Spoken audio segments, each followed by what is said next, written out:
Thank you so much, Bianca, for that nice introduction. Greetings, everyone. And I want to thank the organizers for this timely webinar and for inviting me to make a contribution. I am here in the United States, Lenape territory. I like when the previous speakers respected the indigenous of Canada. It is timely not only because NATO is concluding its meeting in Madrid as we speak, but also AFRICOM, as one of the many arms of NATO, is conducting its yearly military exercises called African Lion on the African continent at this time. Many people have already talked about the background of NATO, so I won't go into that history. But since I wrote my article in the Black Agenda Report back in February entitled NATO and Africa, a relationship of colonial violence and structural white supremacy. Now, as was mentioned before, 2 more European countries have applied, and as I understand, they will be accepted into NATO. This will increase their membership from the founding 12 in 1949 to now 32 with those 2 new ones. Today, NATO has become a huge global axle in the wheel of the military-industrial complex, which includes more than 800 US military bases around the world and bases or relationships with almost all African countries, all controlled by the US empire for the purpose of full spectrum dominance, driven by ferocious appetites of corporate capital. Now, full spectrum dominance means specifically US military control over land, sea, air, and space, which is now the so-called 4th dimension of warfare, to, quote, protect US interests and investment, unquote. Quote unquote, protect means guarantee operational freedom. Quote, US interests and investment, unquote, means corporate profits. The late Dr. Walter Rodney accurately described the early foundation of colonial Africa's relationship with NATO, which continues today in his classic book published in 1972 called How Europe Underdeveloped Africa.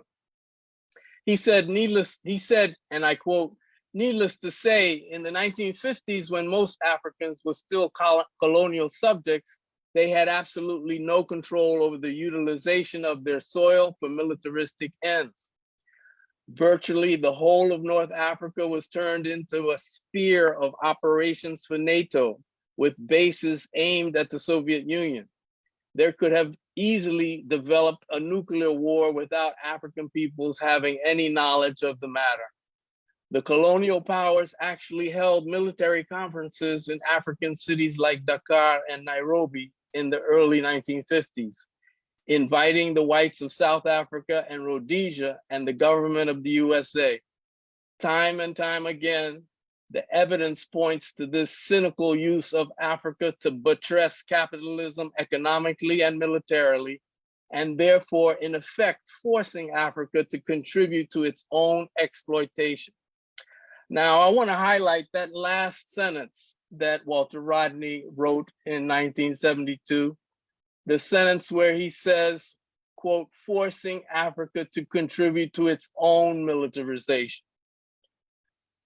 Now, it has done this in several ways, but most importantly by ushering in neocolonial governments after nominal independence that would do the bidding for the former colonizers. Many of these colonizing countries have been part of the NATO membership since its founding, and they already had some military installations in these countries. The recolonization by way of neocolonialism was largely successful in spite of the fierce resistance by anti-colonial liberation movements and leaders. This class struggle also manifests itself in the OAU, Organization of African Unity, founded in 1963, where there were two contending groups of countries. One group that wanted a continued dependent relationship with the colonizing countries on the one hand, and those that did not on the other. Imperialism has always used its strategy of divide and rule to enable the acceptance of the idea of a, quote, benevolent NATO. The colonial powers knew that they had to convince and recruit a neocolonial class of indigenous Africans who would do their bidding. This divide played itself out in the national liberation movements between those who were friendly to imperialist forces and those who wanted a real break from colonialism. The late great Kwame Nkrumah explains in his book, Neocolonialism, The Last Stage of Imperialism, the wide array of methods employed by neocolonialism, ranging from economics, politics, religious, ideological, and cultural spheres. To do this, NATO works hand in hand with other mechanisms of imperialism, like the CIA, which was instrumental in the coup against the Nkrumah government and the murder of Patrice Lumumba. Countries that offered organized resistance to colonialism and neocolonialism included, for example, the Portuguese colonies. And Portugal was one of the 12 founding members of NATO. The great freedom fighter of Africa, Amilcar Cabral, called Portugal a, quote, rotten appendage of imperialism. He said Portugal is the most underdeveloped country in Western Europe. Portugal would never be able to launch 3 colonial wars in Africa without the help of NATO. The weapons of NATO, the planes of NATO, the bombs of NATO, it would simply be impossible for them, he said, unquote. Cabral goes on to explain that the only reason Portugal was able to hold on to its colonies in Africa is because it had been a semi-colony of Britain itself since 1775, and Britain defended Portugal's interests during the partition of Africa. Furthermore, NATO, a creation of the US, uses Portugal and its colonies as part of the larger objective of domination of Africa and the world. Portugal conducted a vicious war against its colonies in Guinea-Bissau, Cape Verde, Angola, and Mozambique, much like the US did in Vietnam. In both cases, the colonizing powers used the most modern weapons, including napalm and cluster bombing campaigns, killing thousands against guerrilla armies that refused to bow down. The Portuguese dictator Caetano was forced to give up economic interest in Angola to some of the NATO powers in exchange for the NATO armaments and supplies they used. Yet Portugal still lost the war against the heroic anti-colonial forces. The US NATO role in the destruction of Libya in 2011 is important to highlight because it offers some important lessons. First, US imperialism and its Western NATO lackeys do not accept any country that decides to be an independent force outside of its sphere of influence. Secondly, it also demonstrates how NATO can work hand in hand with other US Western dominated world structures like the United Nations.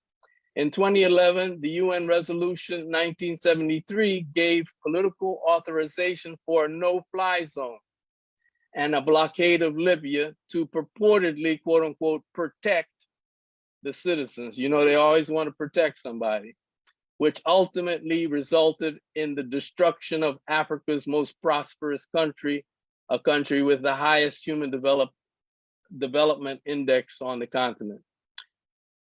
The United States-led NATO forces launched a bombing campaign that killed tens of thousands of civilians and tens of billions of property and infrastructure damage. This shows how, although US-led NATO sometimes uses the United Nations for political cover, it has no problem illegally overstepping its UN mandate to commit its crimes against humanity and achieve its regime change goals. Indirect and direct cooperation between NATO, the UN, the AU, and the Arab League shows the expansive and deeply woven web of the US and NATO reach. In the book called The Illegal War on Libya, edited by Cynthia McKinney, it includes a chapter titled NATO's Libya War, a Nuremberg level crime, in which Stephen Ledman writes, quote, "The US-led NATO war on Libya will be remembered as one of history's greatest crimes, violating the letter and the spirit of international law. In a just world, the US Obama administration's destruction of Libya in 2011 and the ongoing humanitarian crisis would be prosecuted as a war crime. The Democratic Republic of Congo has the highest death rate of all, with some 6 million people killed when Uganda and Rwanda, US proxies, invaded that country in 1996, all to ensure the uninterrupted plunder of Africa's strategic raw minerals, such as cobalt, tantalum, chromium, coltan, uranium, etc. These minerals are strategically important not only for cell phones, but also for the technologies that drive the military-industrial complex. Those mentioned here are but a small sampling of NATO's AFRICOM's bloody works in Africa's past and are ongoing. To understand some of the extensions of NATO, we have to understand the relationship between NATO and AFRICOM. AFRICOM is actually a direct product of NATO via EUCOM, which is the US European Command, because EUCOM is a central part of NATO, and EUCOM originally also took responsibility for 42 African states. In 2003, NATO started expanding. 4 years later, in 2007, the EUCOM commander, James L. Jones, who was also commander of operational forces of NATO, proposed the creation of AFRICOM. AFRICOM continues to operate under the guise of quote unquote training and quote humanitarian peacekeeping assistance. Jihadist terrorist violence on the African continent has increased since the founding of AFRICOM and NATO's destruction of Libya, resulting in civilian casualties and instability, which the West has used as a pretext and justification for the continued need for AFRICOM. As the Black Alliance for Peace's AFRICOM Watch Bulletin reported, since the founding of AFRICOM, there has also been an increase in coups by AFRICOM-trained soldiers. Consistent with what Nkrumah and Rodney and others have warned of in the 60s and the 70s, NATO continues today in the form of AFRICOM, facilitating wars, instability, and the corporate pillage of Africa. This hypocrisy also explains why 17 African nations abstained from the March 2nd, 2022 United Nations resolution condemning Russia, and one Eritrea voted no. Their experience with NATO and AFRICOM ensures skepticism of self-proclaimed noble motives. The US-NATO death toll inflicted on the African continent makes any claim of concern for human rights hypocritical. The Black Alliance of Peace calls for the dismantling of NATO, AFRICOM, and all imperialist structures. Africa and the rest of the world cannot be free until all people have the right of sovereignty and the right to live free of domination. Every year in October, the Black Alliance of Peace organizes the International Month of Action Against AFRICOM, which aims to raise the public's awareness about the US military's existence in Africa and how the presence of US forces exacerbates violence and instability throughout the continent. The Black Alliance of Peace also stands against the growing influence and power of Southcom and the ever increasing militarization of the Americas. For more information, you can go to the Black Alliance for Peace website, which is blackallianceforpeace.com.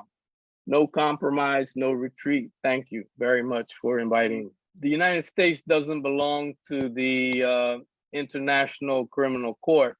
So you know, as hypocritical as they are, they're ready to tell Russia or anybody else that they commit war crimes, but they themselves are the biggest culprits, and they don't submit themselves to the International Criminal Court. They relegate that to smaller and weaker countries like African countries or other countries.